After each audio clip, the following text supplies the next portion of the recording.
There's a moment when you realize your family isn't a safety net, it's a cage. My name is Emery Bennett. I'm standing on the porch of my house, a house they didn't know I bought, watching red and blue police lights flash across my lawn. My brother Colton is in handcuffs. My parents are screaming at me, not him. And an officer just asked me the one question that could destroy everything. Ma'am, do you want to press charges against your own family? My whole life, I was the strong one. I was the one who sacrificed. This is the story of what happened when I finally stopped. Like, share, comment, and subscribe to our channel. We always appreciate the time you spent here with us.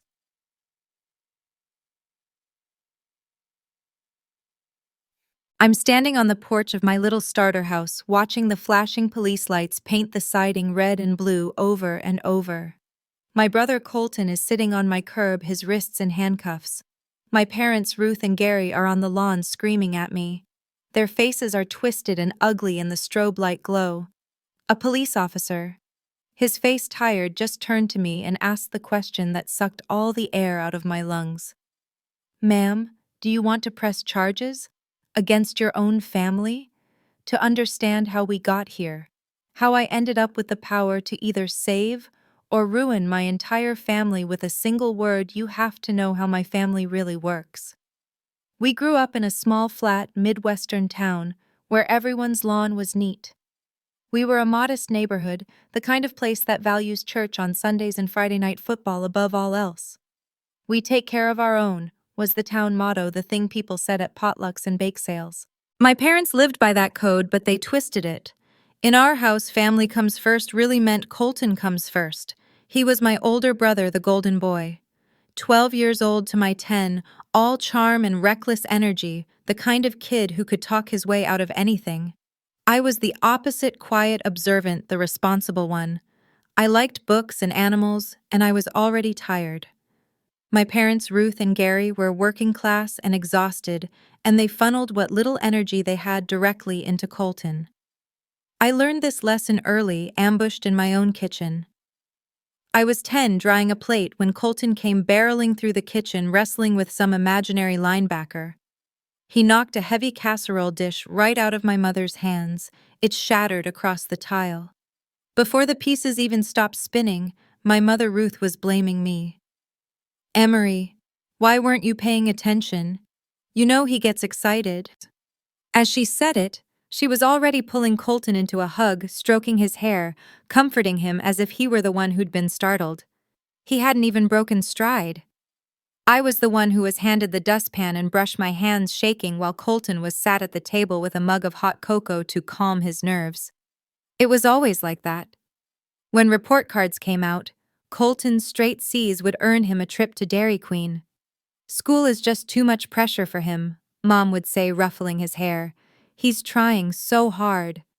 I'd quietly slide my own report card onto the table, all A's, and be told, "Don't let it go to your head, Emery. You need to push harder. You can't afford to get lazy." I learned to stop showing them my grades. My role was cemented by a single toxic word: strong. "Oh, Colton, he's just so sensitive," I heard Ruth tell our neighbor Mrs. Davies over the fence. "Emery's the strong one. We just don't have to worry about her." I was standing right there holding a basket of laundry for her, and she said it like I was a piece of furniture, a tool built for a purpose. I felt a cold knot tighten in my stomach. I was 10, but I understood the code. Strong didn't mean I was powerful. It meant I didn't get comfort. It meant I got chores. The real seed of all this, the moment that defined the rest of our lives, happened at the old family lake cabin. Colton was 14, drunk for the first time on stolen beer, showing off for friends. He waded out too far, tried to swim to the dock, and his legs just stopped working. I watched him go under. My parents froze. Gary just stood there paralyzed. Ruth started screaming a raw animal sound that didn't help anyone. I was 12. I didn't think. I just reacted. I swam out, my lungs burning, and grabbed a handful of his hair. He was heavier than I was, a dead weight, but I kicked and thrashed and somehow dragged his sputtering, coughing body back to the shore. Later that night, after he was wrapped in blankets and sleeping it off, my mother sat with me in the dark kitchen. She wasn't looking at me. She was looking out the window at the water, twisting a dish rag in her hands. She was sobbing, but not for me. "He almost died, Emery," she whispered, her voice cracking. "His near-death experience. She finally turned to me, her eyes red and desperate, and grabbed my arm, her nails dug in. "If anything ever happens to your brother," she said, her voice dropping to a deadly serious, terrifying low, "I will never ever survive it." I heard what she wasn't saying. I heard the subtext loud and clear. "You are responsible for keeping him alive, forever." So when my brother showed up on my doorstep years later with my parents right behind him saying they just needed a place to stay, I knew exactly what they were really asking me to sacrifice. The moment I turned 18, I was gone. I moved out for college, clutching a partial scholarship that barely covered tuition, let alone rent. I'd chosen to study nursing, a demanding, thankless field that felt like a perfect fit for the strong one. It was a symbol of American service and resilience, and besides, I was already used to cleaning up other people's messes. My parents didn't help with my living expenses. They couldn't. They were, as they told me in a strained phone call, still paying off Colton's rehab and lawyer fees. That was the first of 3 rehab stints, but who was counting? I worked 2 jobs, studied in the hospital cafeteria between shifts, and ate a lot of instant noodles. I was building a life, even if it was a threadbare one. The pattern of sacrifice, however, had long roots. A year after I moved out, Colton got sober for the first time. He was full of apologies and bright, empty promises. He was going to work construction, get his life on track. All he needed was a reliable car. My parents, of course, couldn't get a loan. Their credit was shot. All eyes turned to me. "He just needs a little help, Em," my dad said. "You're the only one he trusts." I was 20, and stupidly, I still wanted to believe him. I co-signed a small loan for a beat-up sedan. He promised he'd make every payment. 3 months later, the calls started. First from the bank, then from collections. He hadn't paid a dime. When I confronted my parents, furious and terrified, the narrative twisted so fast it gave me whiplash. "Emery, you knew he was fragile," my mother said, her voice dripping with disappointment as if I had failed. "Why did you let him take on so much responsibility? You've set him up to fail." I was stunned. It was my fault for believing their golden boy. My credit was destroyed. The bank garnished my meager paychecks. I had to take on double shifts, working overnight in the ER, and then going straight to class just to pay down the debt he owed, all while my parents sighed about how this whole car thing had really stressed Colton out. It only got worse. 6 months after that, Colton crashed the car. He was drunk, of course, and wrapped it around a telephone pole. My parents rushed to the hospital, but they weren't just worried about his broken arm. They cornered me by the vending machines while I was on my lunch break. "Emery, honey." My dad started, his eyes shifty. "You're a nurse here. You have connections. You have to, talk to someone. Make sure they don't report the drinking. He can't lose his license, Em. It'll ruin him." They were asking me to risk my entire career, the one thing I had built for myself, to erase his consequences. I refused, but the cost was still mine to bear. Colton's medical bills piled up, and my parents, having co-signed his lease, threatened that they'd have to sell everything and lose their house just to keep him out of collections. So quietly, I did it again. I drained my savings, what little I had, and started paying down his hospital bills check by check so my parents wouldn't be homeless. I was tired. I was overworked. And I was done. After the last medical bill was paid, I walked into a different bank, one my family had no connection to, and I opened a separate savings account. I labeled it Home Fund. It was my ticket out, my one secret, my path to personal freedom. I funneled every extra dollar I made from overtime shifts into it. I told no one. Not my parents, not the sensitive brother I was bleeding for, not even my best friend Tessa Morales. Tessa would have understood, but I was terrified. I was terrified my family would smell the money, find a way to make it about Colton, find a way to prove his need was greater than my freedom. The final straw, the one that cemented my silence, came at a tense Sunday dinner. My parents floated a new idea. Colton's thinking of opening a small auto shop. My mom said, passing me potatoes I didn't want. He's so good with his hands. One day. My dad chimed in, not even looking at me. You know, Em, you two are a team. You should think about investing in him, help him get started. I looked at them, at the blind, willful destruction they'd wrought on my life, and I smiled. It was a tight, brittle smile. I'll think about it, I said. But inside, a final door clicked shut, a deadbolt sliding into place. Never again. I went home to my tiny rented apartment. I was exhausted, but I was also buzzing with a cold, hard resolve. I sat on my lumpy couch, opened my laptop, and checked my email. And there it was. A new message from the bank I'd been secretly saving with. The subject line glowed on the screen. Congratulations, Emery. You're pre-approved for a first-time homebuyer loan. I didn't know it yet, but that little email was the first domino in the explosion that would blow my family apart. That pre-approval email lit a fire under me. My home fund wasn't just a dream anymore. It was a plan. For the next 2 months, my life was a blur of 12-hour nursing shifts and secret house hunting. I toured tiny, sad bungalows after long nights at the hospital, still smelling faintly of antiseptic. I'd stand in empty, dusty living rooms and imagine a garden, a dog, a single room that was completely, totally mine, a room where no one could ask me for anything.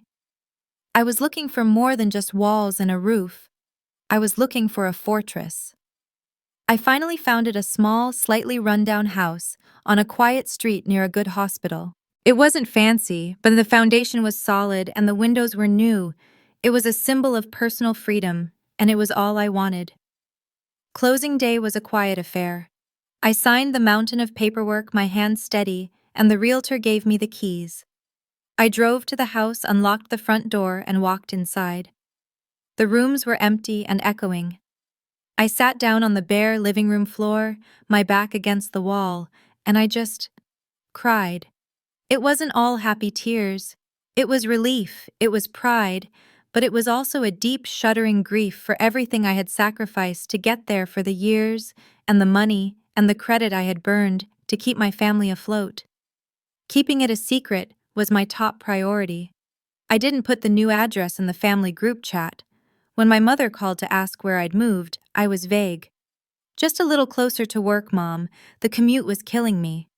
I told Tessa, of course, and a kind coworker from the hospital, but I swore them both to absolute secrecy. Please, I begged them, don't tell anyone, especially not my family.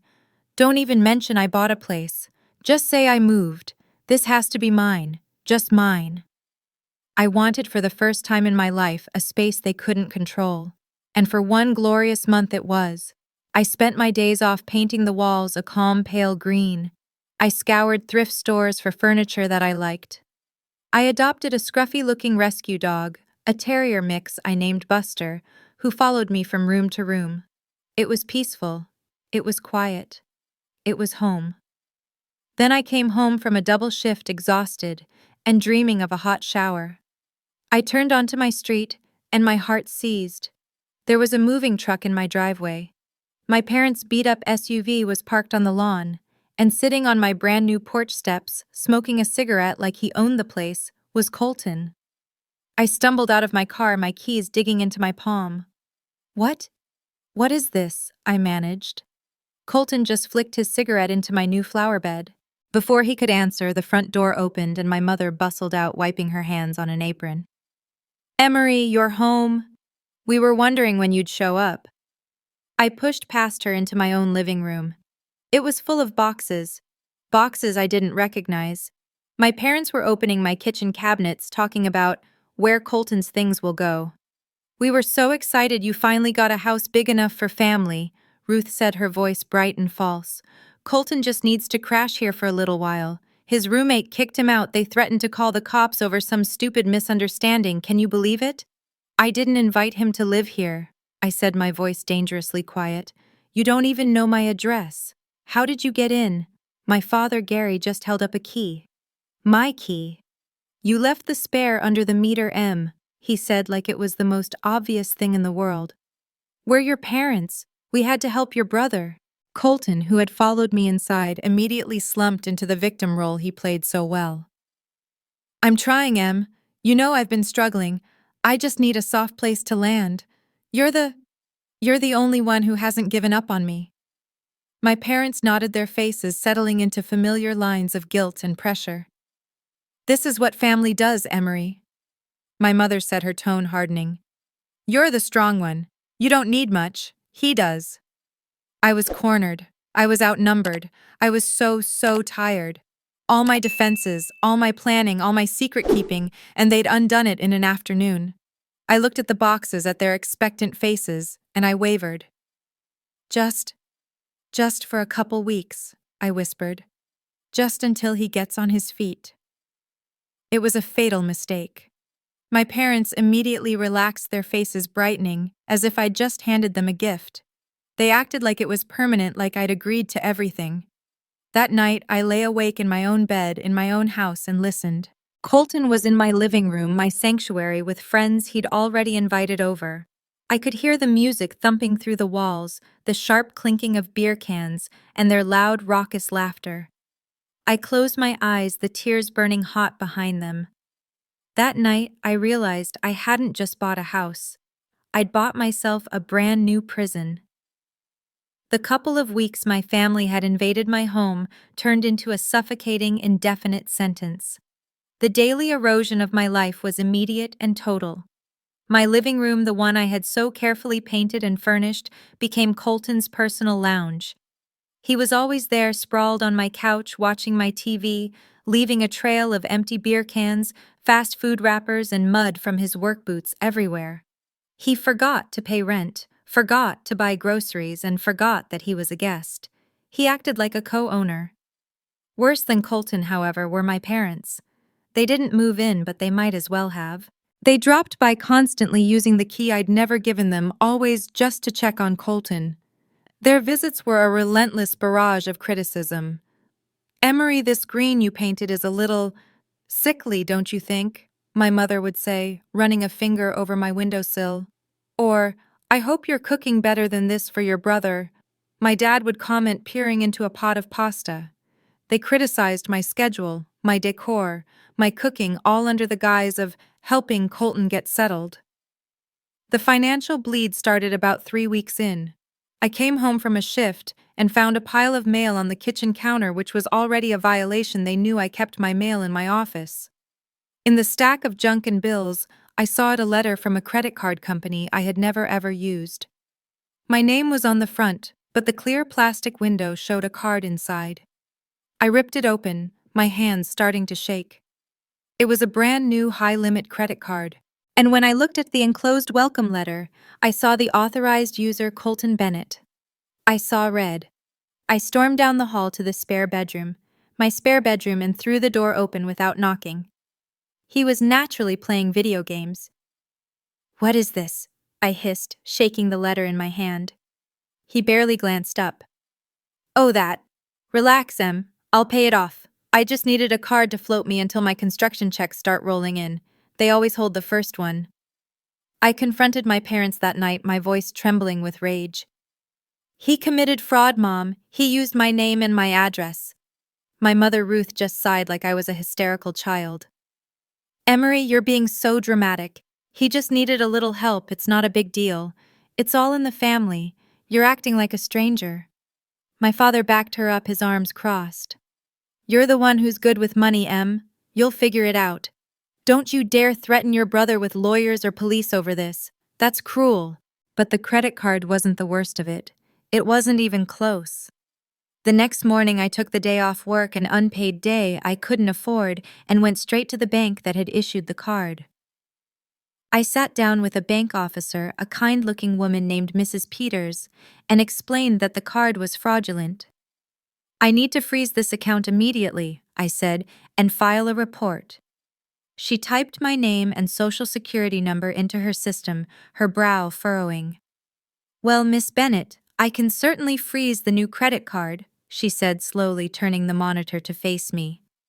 "But I'm afraid this card is linked to several accounts you have with us. It seems you were added as a co-signer on a major personal loan 3 months ago." I stared at the screen. The blood drained from my face. It was a massive loan, enough to buy a new truck, enough to cripple me. My name was right there. I never signed that," I whispered. "I've never even seen that." "Mrs. Peters looked sympathetic, but she pointed to a digital marker. "It says here you gave verbal consent over the phone and confirmed via a digital signature. The loan was used to pay off a series of outstanding debts. It looks like gambling markers and several DUI fines for a Mr. Colton Bennett. My parents. It had to be. 3 months ago, before the house. They had used my name, my credit, my future as collateral to pay off Colton's gambling debts. And then, ma'am," I said, my voice barely audible, "is this loan? Is it attached to my property?" She nodded grimly. "I'm afraid so. When you opened your mortgage with us, the accounts were linked. If this personal loan goes into default, the bank can place a lien on your house." A cold, sharp clarity cut through my panic. This wasn't chaos. This wasn't a series of unfortunate, messy events. This was a pattern. This was calculated financial abuse. I wasn't just the strong one anymore. I was the safety net, the bank the scapegoat. And this time they hadn't just taken my savings or my credit score. This time they'd tied the noose around my house. I thanked Mrs. Peters, my voice chillingly calm. I asked her to print copies of the fraudulent card application and the loan collateral agreement. She did, slipping them into a discreet envelope. I walked out of the bank, sat in my car, and pulled out my phone. I didn't scream. I didn't cry.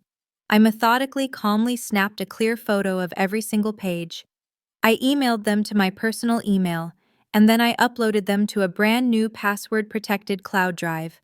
I labeled the folder, "Just in case." They thought I would scream, cry, and then cave like always. But this time I didn't raise my voice at all. I started taking notes. The moment I closed that cloud drive, the fog of panic and grief vanished, replaced by a cold, sharp focus. I was done being reactive. I was done being the strong one, who just absorbed the blows. I picked up my phone and called the one person I knew would understand, Tessa. I met her at an all-night diner, the just-in-case folder open on my laptop between us. I told her everything. She didn't just offer sympathy, she offered a plan. She said, her eyes harder than I'd ever seen them. "This isn't a family dispute anymore. This is a crime. You need a lawyer, a financial advisor, and probably a trauma-informed therapist in that order." She was right. This wasn't just revenge. It was an extraction. The next week, I moved with a clinical precision I usually reserved for the ER. I met with a lawyer. Tessa recommended a sharp woman who introduced me to words like identity theft, financial coercion, and fiduciary duty. She validated everything I felt. I wasn't being dramatic. I was a victim. That single word changed everything. Armed with legal advice, I executed my plan. First, I called the credit card company, officially closed the fraudulent account, and filed a formal identity theft report, using the bank officer's printouts as evidence. Second, I returned to the bank with my lawyer's letter, formally documenting that I never consented to the collateral loan, and beginning the arduous, expensive process of separating my house from their toxic debt. Third, my lawyer drafted a formal cease and desist notice, informing my parents and Colton that any further unauthorized accounts or attempts to use my credit would result in immediate legal action. Revenge. I was learning was best served on legal letterhead, but the paperwork was only half of it. I had to reclaim my home. I waited until the following Tuesday, a day I knew Colton and my parents always went to a cheap taco buffet. I watched from my window as their car pulled away. The moment they turned the corner, I was on the phone. A locksmith arrived 20 minutes later. He was a big, quiet man who didn't ask questions as he changed every single exterior lock on my house. While he worked, I went to the spare bedroom. I didn't throw Colton's things in the yard. I was better than that. I packed his clothes, his video games, his dirty magazines neatly into the boxes he'd brought them in. Then I went to my office and typed up a house agreement. It listed a non-negotiable move-out date 30 days. It listed a rent amount due for that final month and a security deposit to be deducted for the food stains on the carpet. It listed rules: no guests without my written permission, no drugs or alcohol in the house, no using my address for credit mail or a driver's license. I wasn't threatening. I was clinical. I was a landlord, and he was a tenant in breach of contract. I taped it securely to his new locked bedroom door.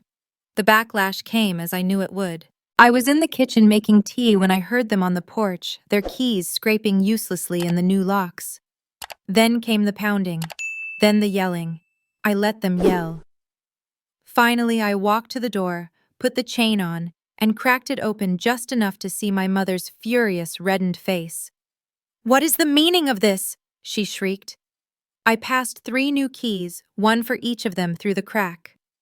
"Those are your new keys," I said, my voice as calm and sterile as a hospital tray. "You will find a list of house rules on Colton's door. You will follow them or you will be trespassing. We are no longer operating on family, we are operating on law." My mother stared at me, her mouth open. "You've become so cold, Emery," she whispered, her voice full of sudden false pity. "This isn't you." I looked right at her. "No," I said, and I meant it. "This is finally me without your permission." I closed the door and slid the deadbolt home. They felt the corner I was backing them into, so they resorted to their oldest weapon, shame. 2 days later, I came home from a double shift to an ambush. My living room was full. My parents were on the couch. Colton was slouched in my favorite armchair, and to my horror, they had brought my Uncle Mike, our family's pastor. A so-called family meeting. It was an intervention, and I was the patient. "Emery, honey," my mother started, her voice syrupy with fake concern. "We're all so worried about you." Gary picked up the thread. "You're abandoning your family, Emery. You're choosing money over your brother's life. Where is your heart?" My uncle, the man who baptized me, just looked at me with sad, disappointed eyes and said, "We are called to forgive, Emery. This isn't forgiveness." I stood there for a long moment, my scrubs smelling like bleach and despair. They really thought this would work. They thought they could shame me back into line. I just nodded slowly. "You're right," I said. "Let's talk about forgiveness." I walked to my bag, pulled out the just-in-case folder, and calmly laid the printed documents on the coffee table. One by one, the unauthorized high-limit credit card, the personal loan I never signed for the one that tied my house to Colton's gambling debts, the bank statements, and then the finale, the printout of the text message I'd found on Colton's old discarded phone, where Ruth had explicitly told him, "Just use your sister's credit for the deposit, she'll understand." The room went silent. I watched my uncle's eyes scan the papers. I watched the pity drain from his face, replaced by a dark, slow-burning disgust. He looked up, not at me, but at my parents. "Ruth, Gary, this isn't right," he said, his voice low and heavy. "This isn't a family matter. This is theft." The shift in the room, the loss of his support, was more than Colton could handle. He didn't look ashamed, he looked furious. He exploded out of the chair, his face purple. "You!" he screamed at me. "You're trying to ruin me!" He stormed out of the house, slamming the new door so hard the frame shook, and I saw him through the window, grabbing his keys from his truck. Ruth, on instinct, chased after him, screaming his name. I just stood there and watched my brother peel out of the driveway, his tires smoking clearly, drunk or high or both. An hour later, I was still sitting in my living room, the papers scattered on the table, the pastor long gone, my parents having retreated to their own home. My phone rang. It was a number I didn't recognize. When I answered, I heard a flat official voice. "Is this Emery Bennett? I'm calling from County General." Your brother's been in an accident. My scrubs felt plastered to my skin as I ran from my car to the emergency room entrance of County General. I wasn't on shift, but the muscle memory kicked in. The smell of antiseptic and burnt coffee, the sound of wheels on linoleum, the controlled panic. It was my world, but I had never been on this side of it. I'd spent the entire drive in a numb haze, sirens echoing in my head. Now I just followed the signs to the trauma bay, my heart a cold, hard knot in my chest. A nurse I vaguely recognized pointed me toward a curtained-off area. "He's stable," she said, her eyes full of a professional pity I knew well. I pushed back the curtain, and there he was. Colton, my golden boy brother, looked small and broken. He was strapped to a backboard, his face caked in drying blood and glass, an IV line snaking into his arm. He was alive, his chest rising and falling in shallow, pained breaths, but he was a wreck. Just as I was processing the sight of him, my parents burst in behind me, a whirlwind of hysteria. My mother took one look at Colton and then turned her face a mask of rage and pointed a shaking finger at me. "You," she shrieked, her voice cracking. "This is your fault if you hadn't pushed him, if you hadn't been so cold." A doctor, his face grim, stepped between us. "You need to be quiet," he said, his voice low and firm. "Your son is lucky to be alive. Single vehicle rollover, suspected DUI. He has a broken femur, 3 cracked ribs, and a severe concussion, but he'll survive. There will be a long recovery." He then looked at me, mistaking me for a supportive family member. "The police are here. Given his history and the circumstances of the crash, he's facing significant legal consequences." My parents erupted in a fresh wave of sobs, but I just stood there frozen. This was it. The moment I had fantasized about. The ultimate "I told you so." The revenge fantasy was so vivid, I could just turn around, walk out, and let the system he'd always dodged finally completely consume him. I could let him face it all alone. But then an image flashed in my mind, sharp and cold as lake water. I was 12 years old, my lungs burning, my hand tangled in Colton's hair, dragging his dead weight to shore. I remembered the choice I'd made then to pull him from the water, to save him even when I was angry. I hated him for what he'd done, but the horrifying truth was, I wasn't built to watch him drown. "Emery." A weak, rattling voice pulled me back. Colton's eyes were cracked open, bleary and terrified. He fumbled for my hand, his fingers surprisingly strong, and grabbed my wrist. He whispered, his breath smelling like blood and whiskey. They always made you clean up for me. Always." Tears started to leak from the corners of his eyes, mixing with the blood. I knew it was wrong. I knew it. I didn't want to be the one they hated. I didn't want them to stop. He was sobbing now, a raw, ugly sound. "The signature. I forged it. I did. But Mom told me to. She said you'd understand, that you'd fix it like always." He clutched my hand tighter, his whole body shaking. Don't let them send me to prison, Em. I'm so scared." He was a thief, a liar, a drunk, and a coward. And he was my brother. Before I could answer, a uniformed police detective stepped up beside me, his notebook out. "Miss Bennett?" he asked, his voice all business. "I'm Detective Riley. We found your identity theft report when we ran his plates. He's confessed to the DUI, and in his state he's been forthcoming about other things." He looked at me, his eyes neutral. "Based on your original complaint and his new admission, we are prepared to add charges of felony fraud and identity theft. I need to know, ma'am, do you want to press those charges?" "No," my father roared from the corner. "You can't. He's your brother." My mother was just whispering, "Don't destroy this family, Emery. Don't you dare destroy this family." I looked at the detective, then at my sobbing brother, then at my frantic, desperate parents. I felt the weight of their world, the one they'd built on my back, trying to settle onto my shoulders one last time. And I shrugged it off. I took a deep breath, and the air finally felt like it was mine. "Yes, detective," I said, my voice clear and steady. "I will cooperate with all charges, but only," I added, cutting off my mother's gasp. If they are part of a plea deal, I don't want him in prison. I want mandatory inpatient rehab. I want a court-ordered financial restitution plan paying me back every cent. And I want a permanent binding protective order barring him and my parents from my finances, my credit, and my property for the rest of my life. I turned to my brother. I won't lie to protect you anymore, Colton. But I won't crush you either. You will pay for what you did. And you will get better. Away from all of us. I turned and walked out of the curtained-off bay, leaving the detective to handle the details. As I passed my mother in the hallway, she grabbed my arm, her nails digging in. "You've broken this family, Emery," she whispered, her voice venomous. "You'll regret this." I pulled my arm free and kept walking. "Maybe," I said, not looking back. "But this time if it breaks, it won't be because I kept holding up something that should have fallen years ago." The weeks that followed the accident were a blur of legal meetings and quiet, agonizing silence. The world didn't stop. Colton, true to my terms, took the plea deal.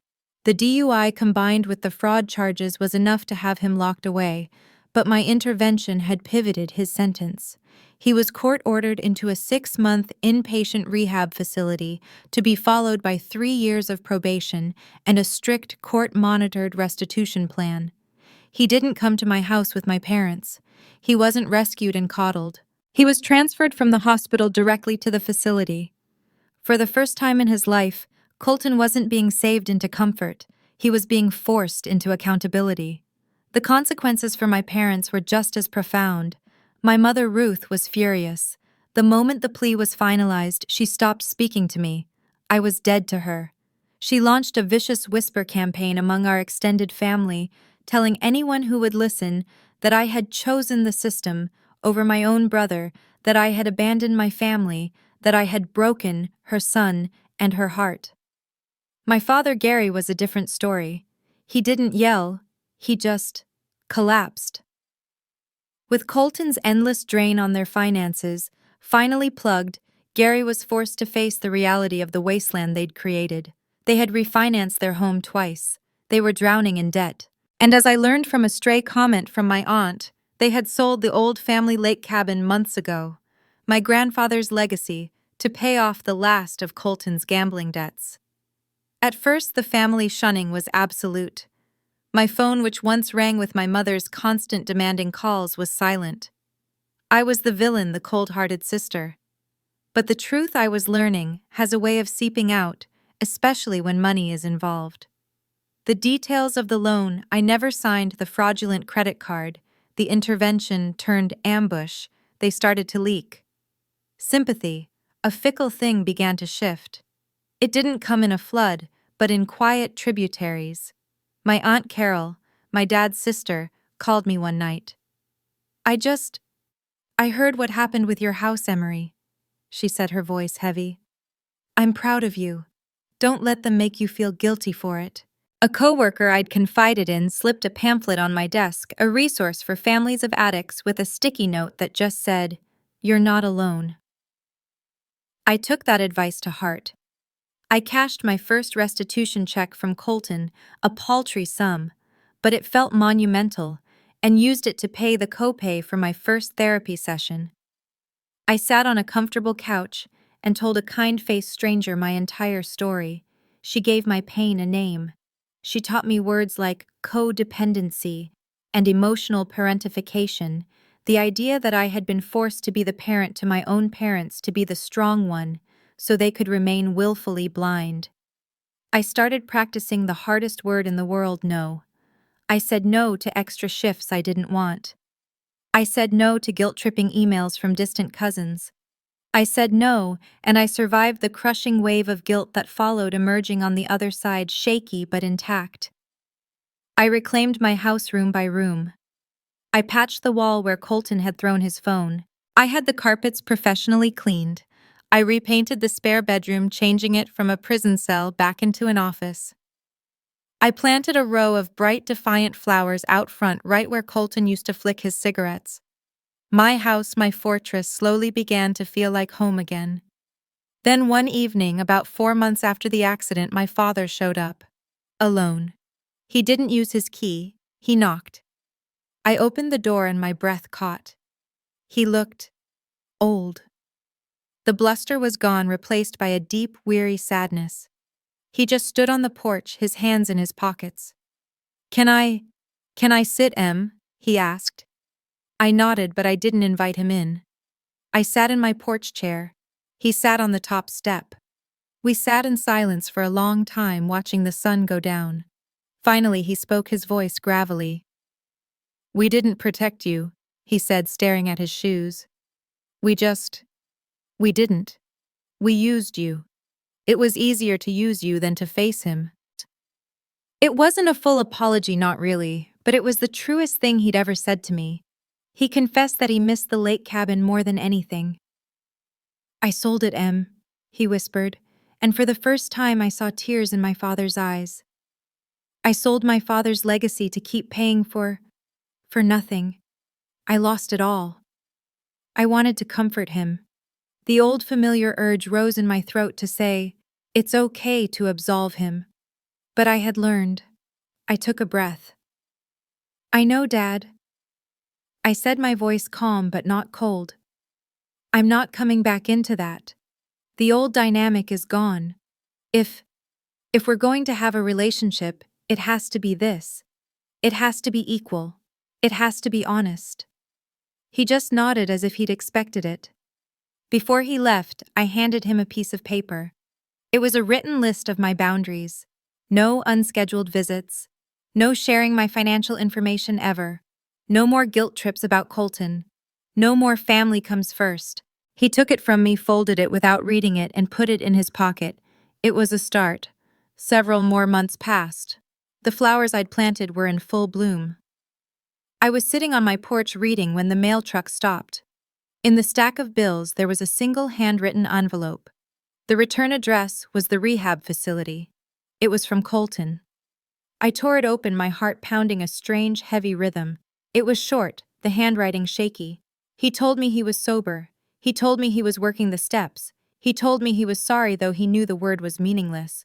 I read the last line and my breath hitched.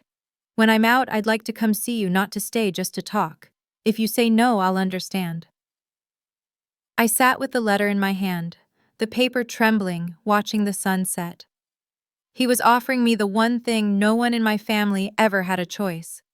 And I had no idea whether I was strong enough to open that door, even just a crack. 2 years passed. 2 years of quiet, steady, deliberate living. I was in my early 30s now, and my little house, the one I'd fought for with paperwork and restraining orders, was a sanctuary. The garden I'd planted in that first angry spring was thriving, a riot of tomatoes and sunflowers.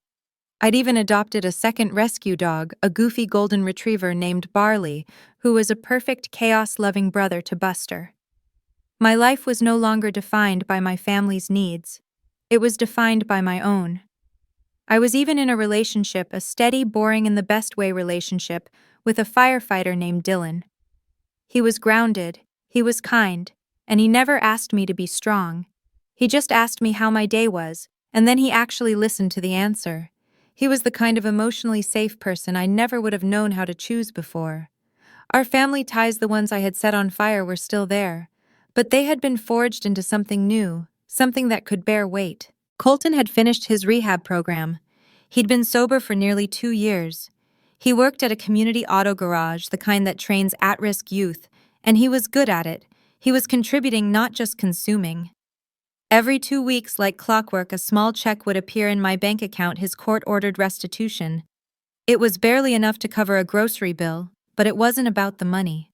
I never needed the money as much as I needed the proof of his accountability. It was in this new, fragile landscape that I decided to do something I once would have thought impossible. I decided to host a cookout. Just a small one in my backyard, the one that was now mine. I sent out invitations, and on a hot, bright Saturday, my yard was full. I'd invited Dylan and Tessa and a few of my neighbors, and I'd invited my family. I invited Colton, and I invited my father. And then, in a separate, terrifying text, I invited my mother. Gary and Colton came first together. Colton looked healthy. His eyes were clear. He brought a toolbox and fixed a squeaky hinge on my back gate, asking permission first. My father Gary just seemed lighter, bringing a cooler of sodas and giving me a quiet hug. And then an hour late, my mother arrived. Ruth showed up hesitant, her hands clutching a store-bought potato salad. Not her famous controlling "you have to eat this" potato salad, but a plastic tub from the grocery store deli. A white flag. The day was simple. American summer vibes, just the grill smoking and my neighbors laughing. It was normal, and that in itself was a miracle. After we'd eaten, as the sun started to dip and the air cooled, my mother found me on the back steps where I was watching Dylan and my father actually laugh about something. "Can I sit?" she asked. I nodded and she sat a few feet away, her hands twisting in her lap. "You were never the problem, Emery," she said, her voice quiet, not looking at me.